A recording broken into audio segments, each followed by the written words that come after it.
Gentlemen, I am here with Food Safety Officer Sri Shalendra Kumar Kamalji, who's done MTech in biotechnology, very talented scientist, very talented engineer, has qualified. He has qualified the Union Public Service Commission of State, and he has become Food Safety Officer, which is the gazetted post declared by the government of Uttar Pradesh.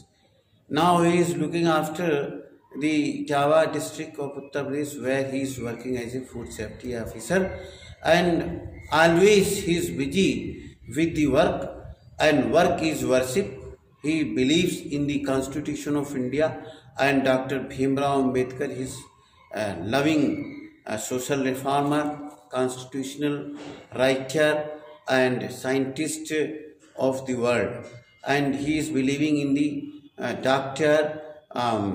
Darwin theory of evolution, who has written the origin of a species.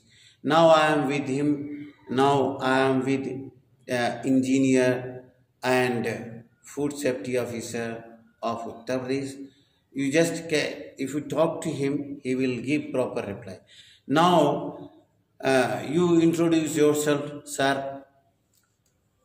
Good afternoon, everyone. My name is Shalendra, and my highest achieved qualification is MTech in Biotechnology from NIT Durgapur, West Bengal. And currently, I am posted in Etawah, working as Food Safety Officer. And it is recruited by Union Public Service Commission Allahabad, and it is a gazetted officer post. So, can you tell me, as you are working as a food safety officer in Uttar Pradesh, what are the challenges you are facing to work in the field? You are working in the fields. So, what are the challenges you are facing? First challenge is job is related with public dealing, and most of the persons are doing the food business, and they are not aware of the technicalities of this job and Food Safety and Standard Act. So we have to aware them about the various difficulties faced by them, and we also have lodging and fooding problems because the quarters which are required by filled by government employees, but they are not currently they are not up to the mark.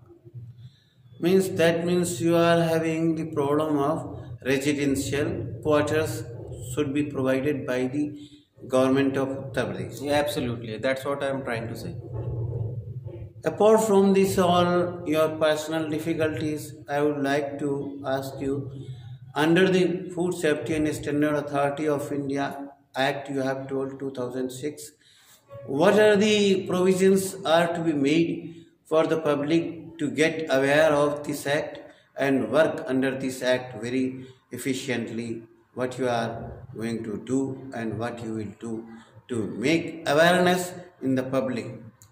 Actually, there are various technicalities in this job, but I will summarize it into the 3 to 4 points.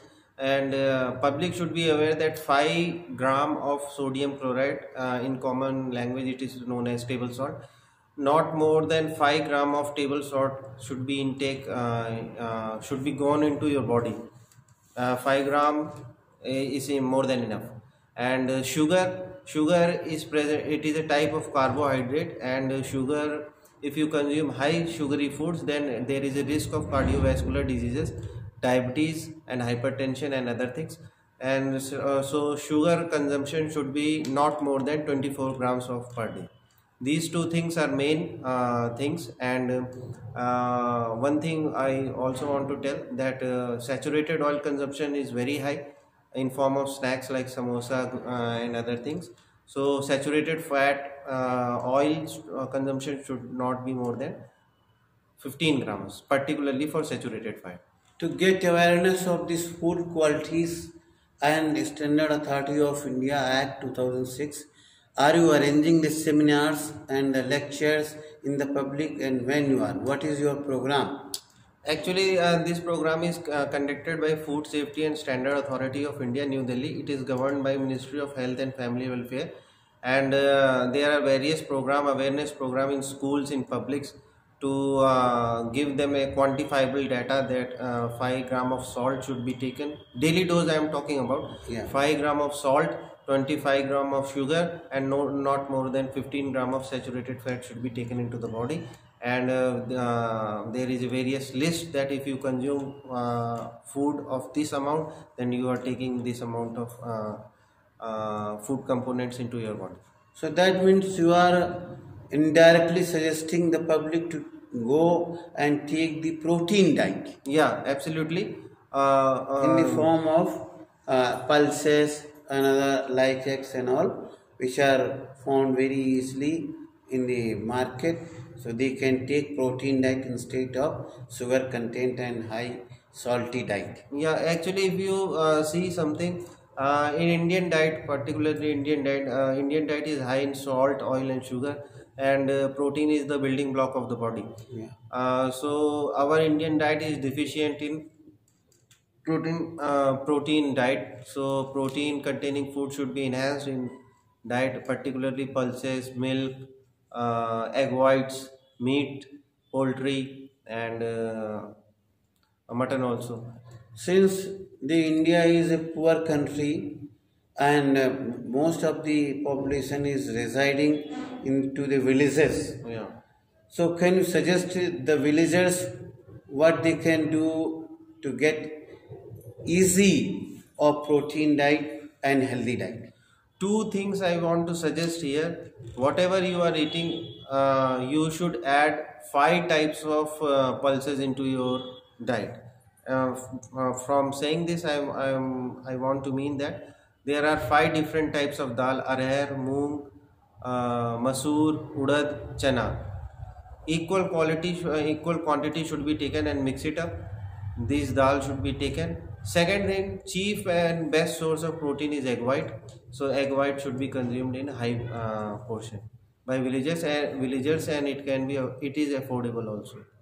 So how many egg white portion you are telling that is the main portion of egg and it is main content of that egg is protein. So how many egg a person should take to substitute the protein requirement of the person? Actually, protein content varies from person to person. If a person is having a sedentary lifestyle, then it should consume the protein equivalent to its body weight.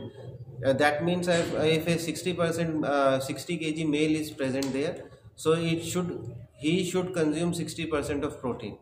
So in his body, so 60 gram of protein per day should be taken by the average male, and it is also for females also. So when 10% of body weight should everybody should take 10%. Yeah, it is a basic general formula. General, if you are having a sedentary lifestyle, then you should take 1 gram of protein per kg of your body weight. And if you are having a moderate working lifestyle, then you should consume 1.5 gram of protein per kg of your body weight. So that means how many egg white will fulfill the requirement of sedentary life leading person? Yeah, if a person is having a 60 kg of body weight, so its requirement is 60 gram of protein. Yeah. So he can take 150 gram of 5 type of mixed dal, so it will give you at least 35 gram of protein. So there is a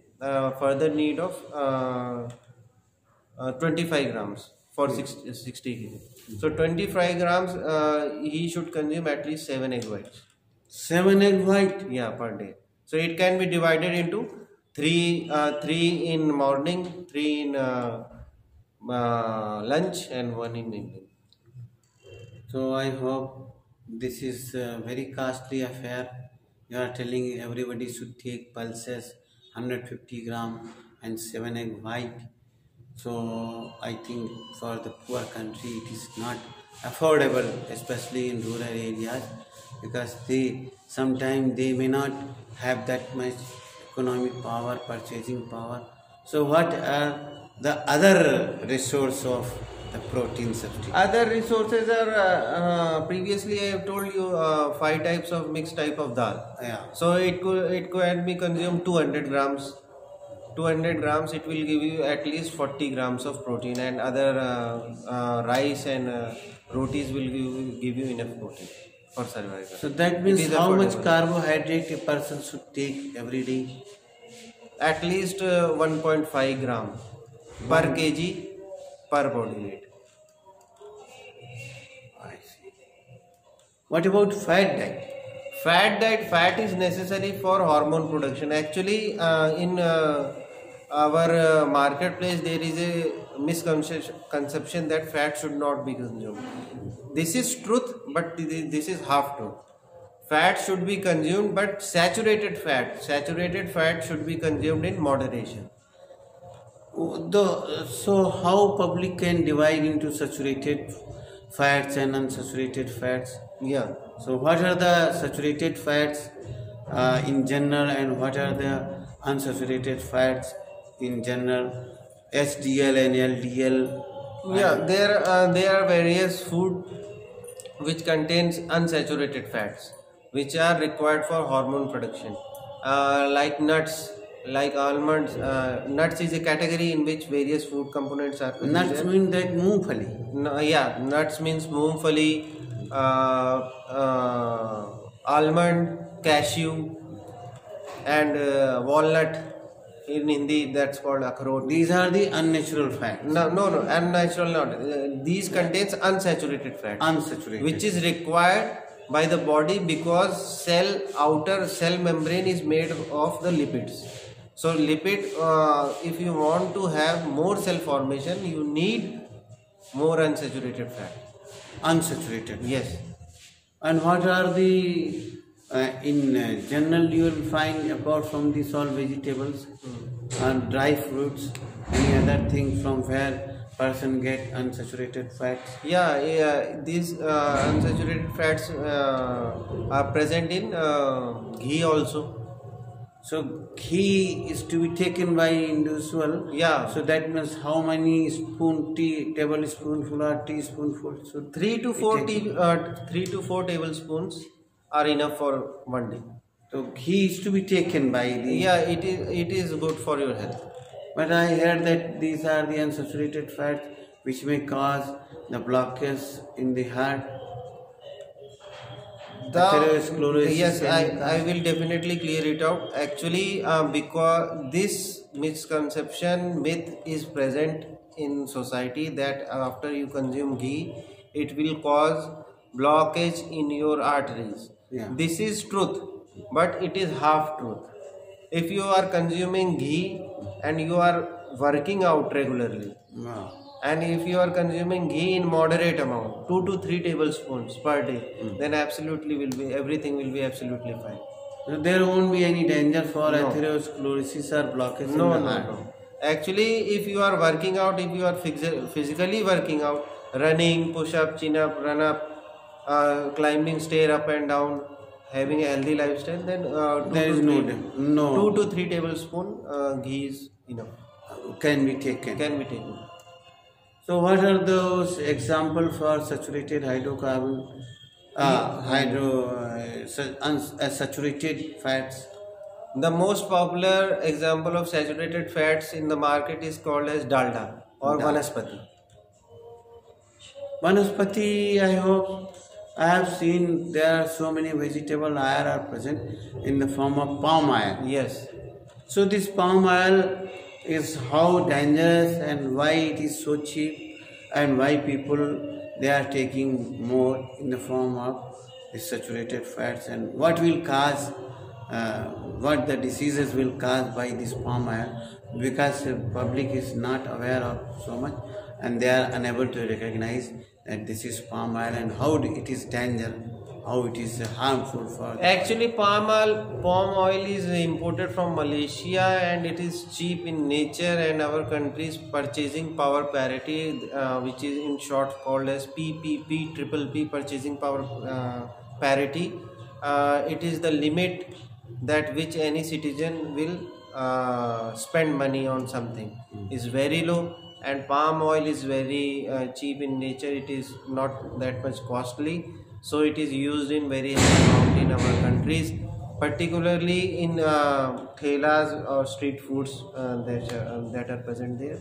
So Thank you very much being with me. I hope this interview will make a difference in the life of the public and will benefits to the public. Thank you very much, Engineer Shalendra Kumar, Biotechnologist. Thank you very much being. thank you for your patience and giving your time.